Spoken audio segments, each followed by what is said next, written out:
organic, unpredictable, unknown, lovely, beautiful, a sense of fulfillment. This is part of the pleasures of life and not the chores of life.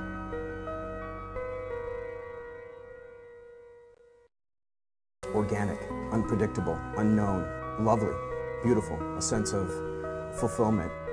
This is part of the pleasures of life and not the chores of life.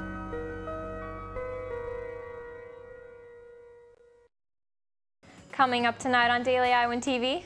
Brothers supporting brothers. When tragedy strikes, see how Iowa's Sigma Nu fraternity rallies on. Pomp and circumstance, putting both to the test, all in the name of finding the next face of the Hawkeye Marching Band. And some big announcements in the world of politics today. We've got all the latest coming up. And in sports, I take you through Iowa football's first open spring practice of the 2015 season. Daily Iowan TV starts now.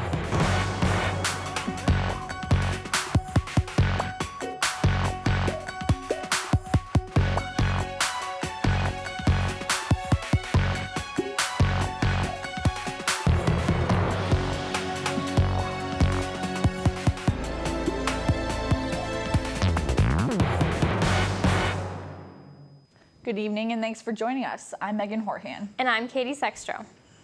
Our top story tonight, presidential election 2016 officially gained its first Democratic player. Hillary Clinton announced her run for the Oval Office this afternoon via this YouTube video. Everyday Americans need a champion, and I want to be that champion. She joins Republican Rand Paul, the senator from Kentucky, and Republican Senator Ted Cruz of Texas. This will be Clinton's second run after taking on then-Senator Barack Obama back in 2008. Her first stop, Monticello, Iowa, this Tuesday. Of course, in the weeks ahead, we can expect many more candidates to step forward. Keep it here with Daily Iowan TV for all the latest. Meanwhile, Republicans in Iowa City welcome their party's most recent candidate, Rand Paul. Daily Iowan TV's Mary Caldwell was there and has more. This chant filled the second-floor ballroom of the IMU Friday as Senator Rand Paul rallied his Iowa City supporters. The University of Iowa was his first Iowa college stop following his Tuesday campaign launch for the 2016 presidency. Paul's speech was geared toward the younger generation and specifically college students. He emphasized that the government is overreaching and playing too big of a role in Americans' personal lives. He appealed to his younger supporters as he addressed the privacy of cell phones, and his speech seemed to impress and even surprise some of the students. I mean, he quoted Pink Floyd.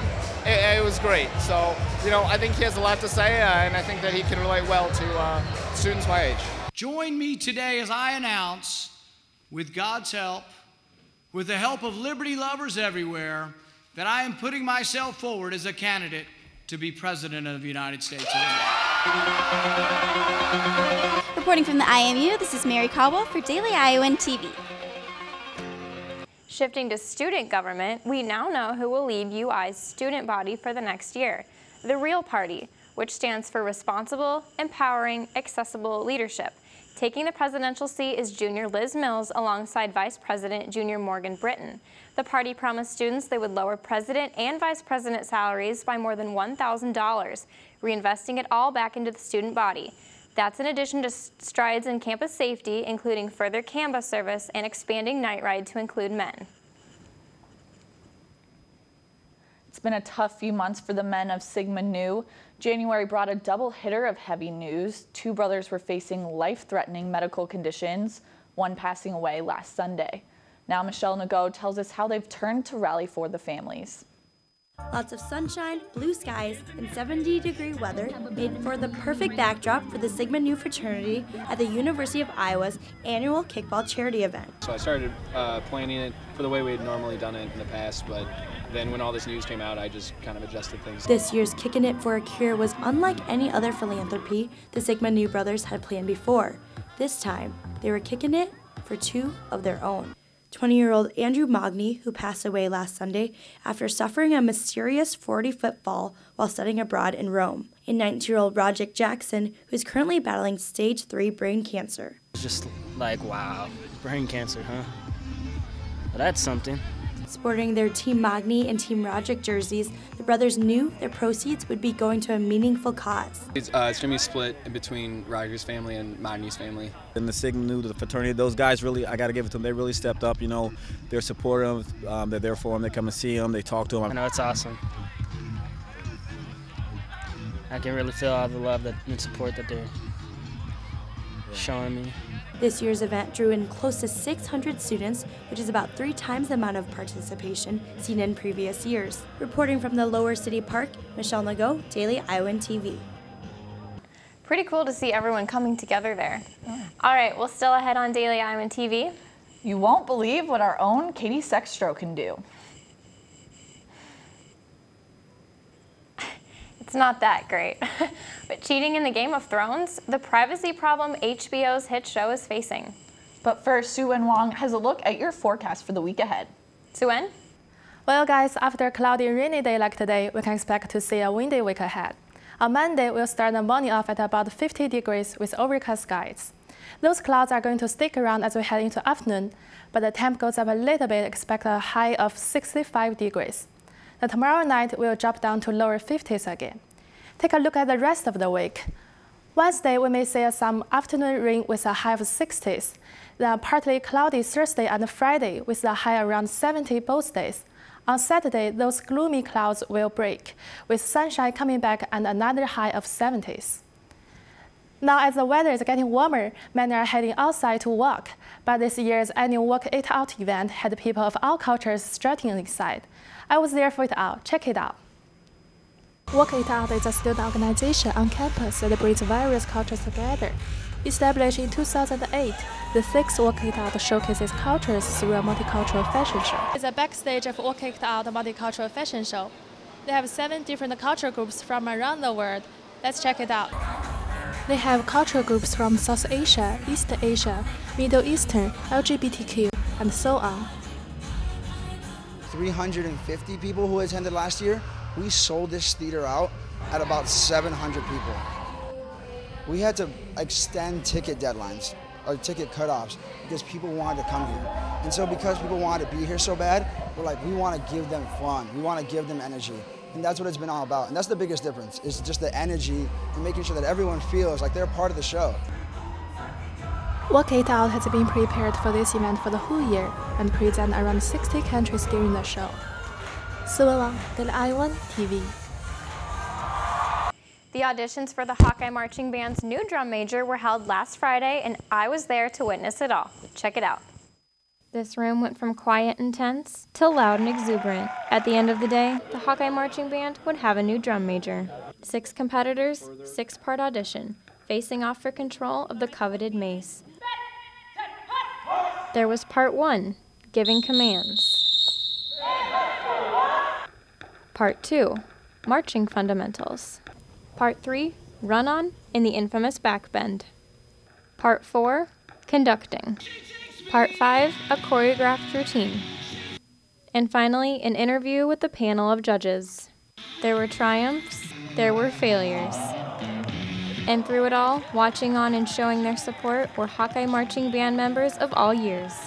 So you graduated a year ago, so what brings you here today then? So I was in marching band for all 5 years that I was here. It was a big part of my life. We were outside tailgating a little bit beforehand, and here to support all of our fellow Hawkeye marching band members. Another unique element setting the stakes higher, 2 female competitors vying for the traditionally male spot. My whole goal today honestly wasn't to get the position, but it was to turn heads doing it. But at the end of the day, it was Isaac Anderson who claimed the mace. I was very excited. I'm very, very much looking forward to the future of the Hawkeye Marching Band. I'm here with Quentin, the former drum major, and I would like to challenge you to a backbend competition, seeing as I used to be a gymnast and you seem to think you're pretty good. Had a little experience over the second. All right, so all right. You ready? Yeah, I guess so. Okay. Go.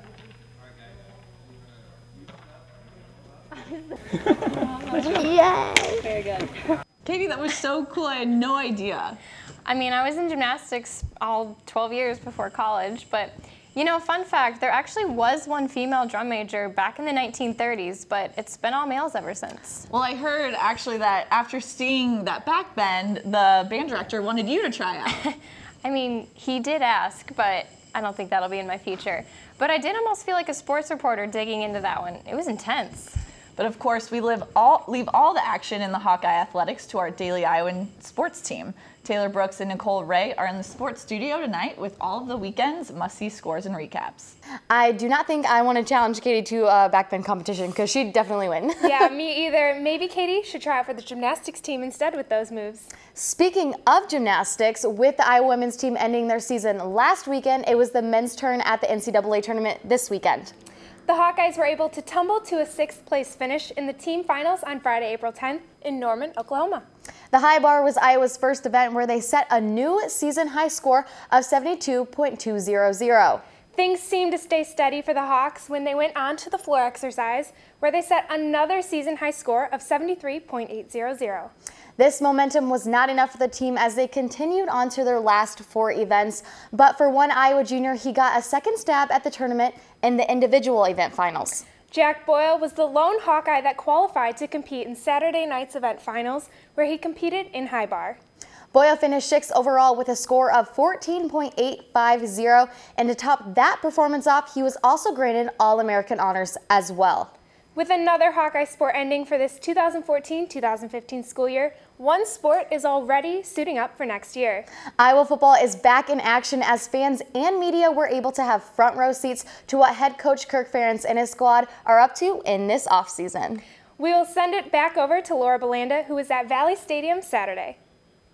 Thanks, Taylor and Nicole. It was a perfect day to catch a glimpse of what's to come for this Iowa team next season. Although we lost a few key seniors to graduation, there's still a lot of positive things coming for both sides of the ball. Unfortunately, the offense was not able to score any points against this Iowa defense, but we did see progression coming from the highly competitive running back position. Jordan Canzeri and LaShawn Daniels were seen switching out at first string, while Akram Wadley, CJ Hilliard, and Derek Mitchell took some handoffs as well. These running backs all seemed to have one thing in common, and that was difficulty penetrating the gaps created by the offensive line. We're veteran on the defensive end positions, not so on the offensive tackle spots, so I think it was better today, but we're still growing. This O-line is made up of a lot of young players that are looking for progression and continuing on the tradition of the Iowa lineman reputation. You know, we're trying to carry on the Iowa way. That's what we talk about all the time. Continuing on the offensive side of the ball, the wide receivers showed off their potential on Saturday to catch the quick-fired ball by new starting quarterback C.J. Beathard.